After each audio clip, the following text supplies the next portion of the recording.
Today on Let Them Talk TV, we're going to look at 5 books that will expand your mind and change the way you think and how you see the world. However, these are not books about abstract concepts, but rather they offer practical information that you can apply to your personal or professional life. In bookshops, they may be categorized in the sections about social psychology or business, but these are very vague terms. Certainly you don't need to run a business to appreciate them.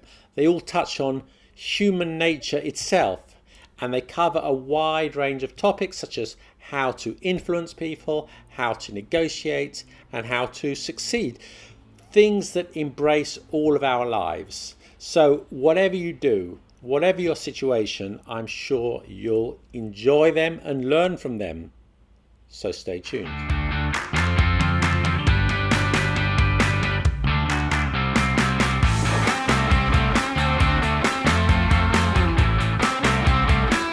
Before I start, you'll notice that all 5 books have been written by male authors. Now, the vast majority of books available on the subjects of business and social psychology in general are written by men. That's excluding those written for women specifically. I'm sure there are many great books on these subjects written by women. However, none of the ones I read made the shortlist, but I'm sure they're out there. So do let me know your recommendations for great books on these subjects, particularly those by female authors, and I can include them in a future video. Now, I have a link to all the books I discussed below. These are affiliate links, but you can find all these books in good bookshops, I'm sure. I remind you also that I've also made a review of 6 classic works of modern fiction, and you can check out that video from the link up here. So without further ado, let's get started. And the first book is Getting More: How to Negotiate to Achieve Your Goals in the Real World by Stuart Diamond. Stuart Diamond is a negotiator that has advised governments and business on negotiation. However, what he says is that the rules for negotiation are the same whether you're negotiating world peace or trying to get your kids to do their homework or trying to get a discount for a hat. In fact, he says that negotiation is at the heart of almost every interaction, and he breaks it down to 10 rules. And if you apply these rules to any negotiation, you will get more. You won't get everything every time, but it will work a lot of the time. Now, I followed these rules in the book, and incredibly, it really works. I paid about £10 for this book, and it must have been the best investment I've ever made because it's paid for itself many times over. I've got discounts in shops, I've got upgrades in hotels, I've got better results in business negotiation just because of this book. It gave me a framework that you can adapt to every interaction. Now, let me just give you one rule of the 10 he gives in the book. Now, start thinking that the negotiation is about them. It's not about you, it's about them. Think that you are the least important person in the negotiation. Start by seeing the scene from the other's perspective. Show that you value the other person. This will help you frame the interaction with the person and put them at ease. If you are engaging with them, they'll be more open-minded to your requests. For example, you're in a noisy hotel room. It's small, doesn't have a nice view, you want to change. Now, you could march down to reception and make a complaint and demand a different room. I wish to see the manager. This room is too noisy. Please move me immediately. And it might work. But it could be a lot of work for them, a lot of inconvenience and hassle. They are busy, and they could say something like, I'm afraid the rest of the hotel is full, so I'm afraid there's nothing I can do, madam. However, if you went to the reception and said, you look rushed off your feet, it must be tough working here during peak season, and after a few friendly exchanges, it's much easier to ask for something. Hey, I know you're busy, but can I ask you a question? My room's a bit noisy. Is there any chance I could change it for another one on the other side of the building? I haven't touched anything in the room and I'll move the luggage myself. I can even come back later this afternoon if that helps. Of course, you should show genuine interest in the other person. Anybody can spot a fake. But by showing respect for the other person from the beginning and being able to anticipate any inconvenience for them, it might work. So this book is full of examples, and as I said, I use his techniques all the time, and it doesn't always work, but it often works. And Stuart Diamond says communication is the biggest reason for negotiation failure. And I see now that that's true. I could talk about this book for hours and give you many examples of how it's helped me, but you'll have to read it for yourself. It's time to move on. And the second book I recommend is Influence, The Psychology of Persuasion by Robert Cialdini. Here it is. Now, how do you convince someone to say yes? What are the factors involved to get someone to buy your product, join your organization, or vote for you? Cialdini brings it down to 6 basic principles, and these are reciprocity, commitment, social proof, liking, authority, and scarcity. Just like the Stuart Diamond book, what I love about this one is that it's a very practical book that you can apply to your everyday life. When you are aware of the rules, then suddenly you start seeing them all around you. So, for example, you're booking a hotel on a hotel booking website and you see a message pop up saying only 1 room left at this price. That's the law of scarcity. And you're more likely to buy something if it's in short supply.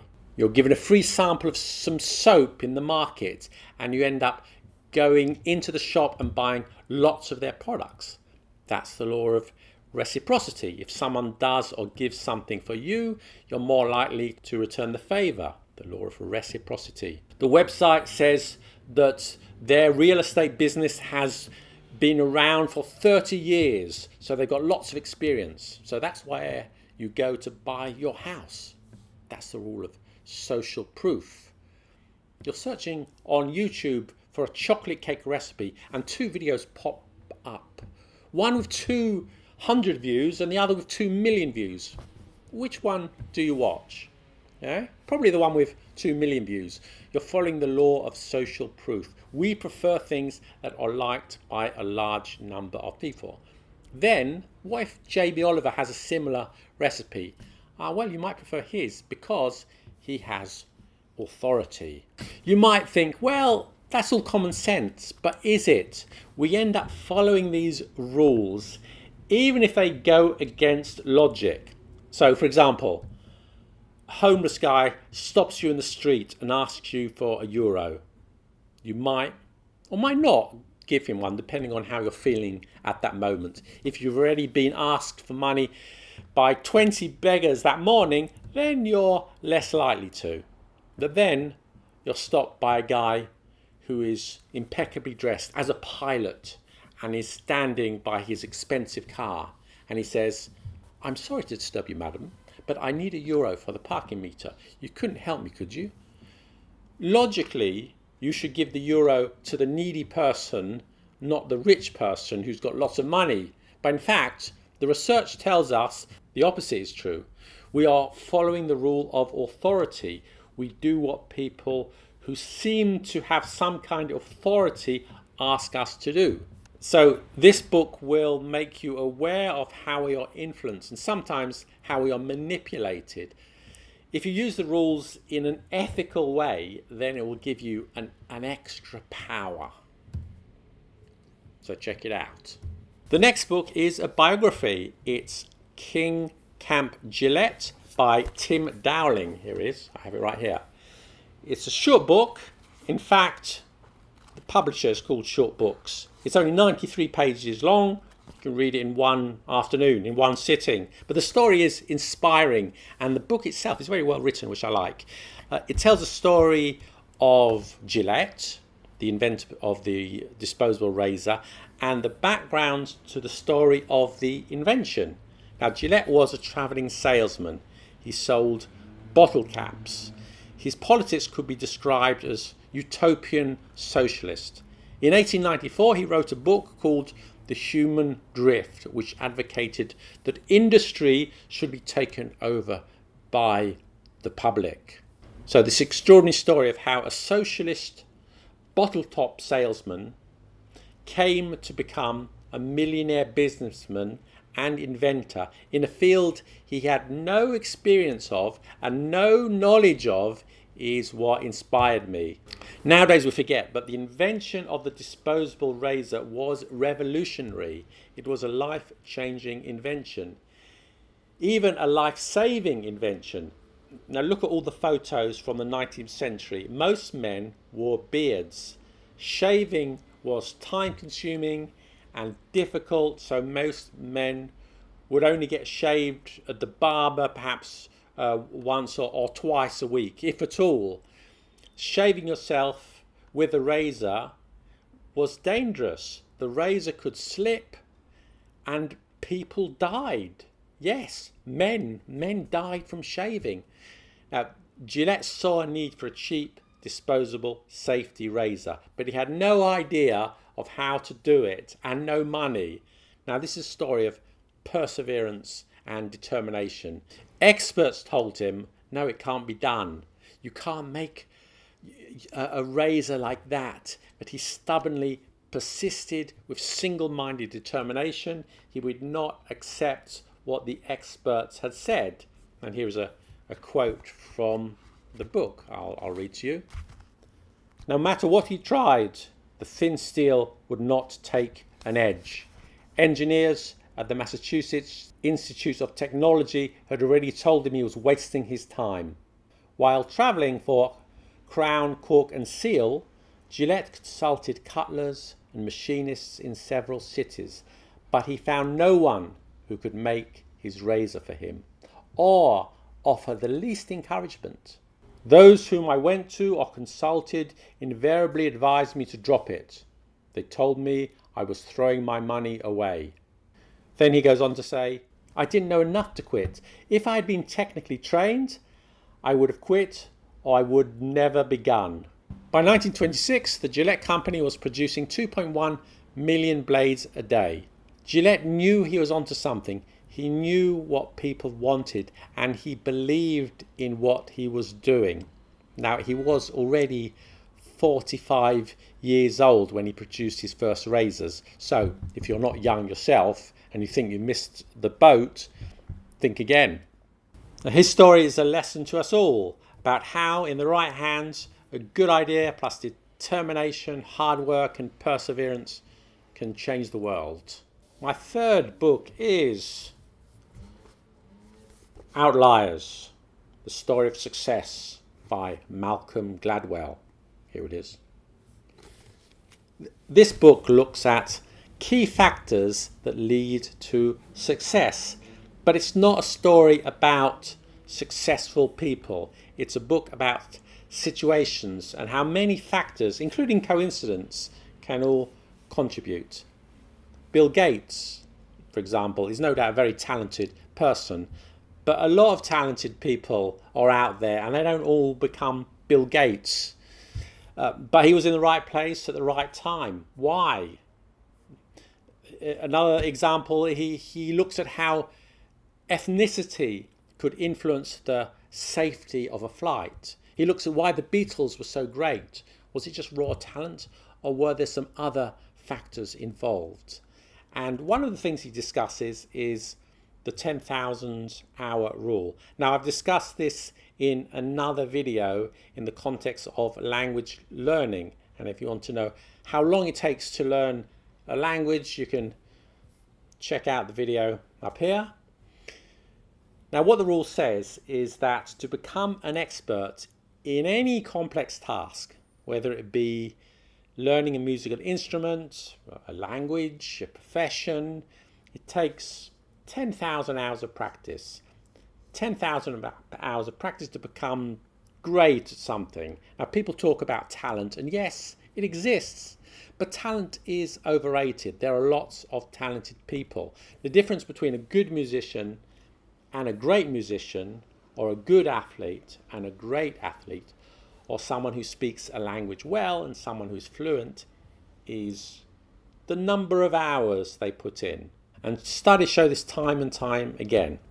And as I said, he mentioned the Beatles. The Beatles went to Hamburg in the early 60s and played for several hours a day together for 7 days a week. They reached their 10,000 hours at a young age. That was why they stood out. No other group of young musicians came anywhere close to that.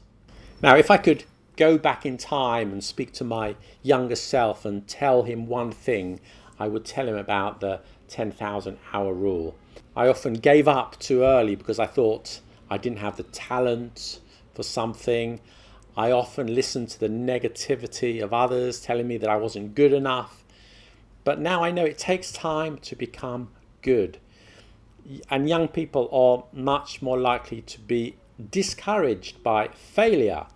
Now, I would tell myself that, you can do it. If that's what you really want, you can do it. It requires lots and lots of hard work and lots of practice, but it is possible. Now, I've read several books by Malcolm Gladwell, and what I love about his work is that he explains complex ideas, complex concepts about business, economics and sociology through storytelling. His books are never dry and factual. They're always alive with great anecdotes that get you to rethink your assumptions. And if you haven't read any of his works before, then Outliers is a good starting point. Now, the final book on my list is Hitmakers, How Things Become Popular by Derek Thompson. There you are. Now, this is a fascinating story about what makes something a hit. And it really is a phenomenal book. Now, whether it's a song, a film, a design for a car, a new product, a fashion item, a new piece of technology such as a smartphone, what are the factors that make it work? Surely there must be something in common. And this is what Derek Thompson studied. So why do some songs become hits and others that are equally good or even better fail? Sometimes marketing can play a part in success, but it's not only that. Sometimes a film that is heavily promoted fails, while others that are on a low budget rise up and become a hit. It's the same in business. Why does one product sell millions while others flop? What makes one video become viral on YouTube while millions of others don't? Why do some politicians succeed in getting elected better than others? Thompson looked at lots and lots of different spheres looking for the connection. Look at these two statements. I love this because it's so popular. I hate this because it's so popular. Consciously or subconsciously, no doubt you've experienced both these feelings before, and this is important in our study of popularity. What is cool, what is interesting, and what is desirable in fashion, in music, in the name of something, is that it's original but familiar. Original but familiar. And this theme goes through and through all the things that he looks at. We like surprises, but familiar ones. Now, looking at baby names gives us a clue, because names are not influenced by marketing. Now, Nike can sell millions of trainers because they spend millions of dollars on advertising and marketing, but names are free and everybody has a name. We need to talk about Kevin.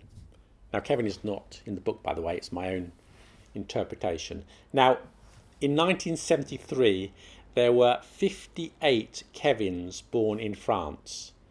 In 1991, a total of 14,087 French children, mostly boys I think, were given the name Kevin. By 2013, there were 213 Kevins born in France. The name had disappeared again. Now, if you name your child, I don't know, whatever, Flobdib or ukulele, it's going to sound weird, really weird. Just as naming your son Kevin was weird in 1900. There is a point when the name becomes a little bit familiar to prospective parents. In France, in the 1980s perhaps. Then, at that time, it becomes different, but not too different. So interesting.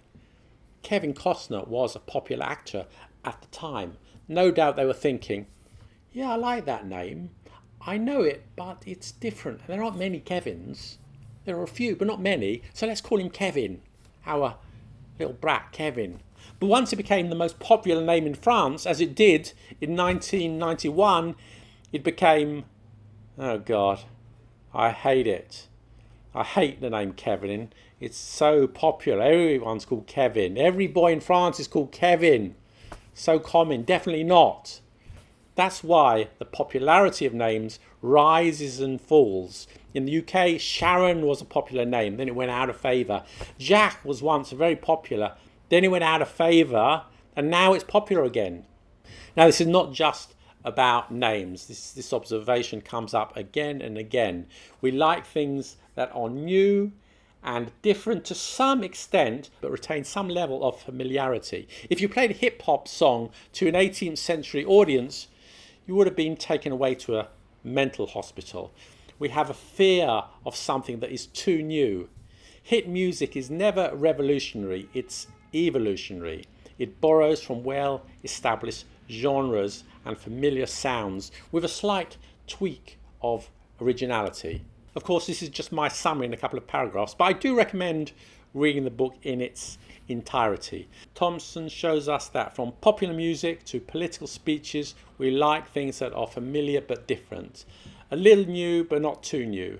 And if you could hit that curve, you're on the right track. But read the book if you want to know more. It's full of factual references and interesting observations, and it's well written too. Well, I hope you enjoyed that video. If you have any recommendations of your own on books about business and psychology, we'd love to hear them. Put them in the comments. And if you want me to make more videos like this on book reviews, then let me know in the comments. Thank you for watching. Stay healthy. Bye.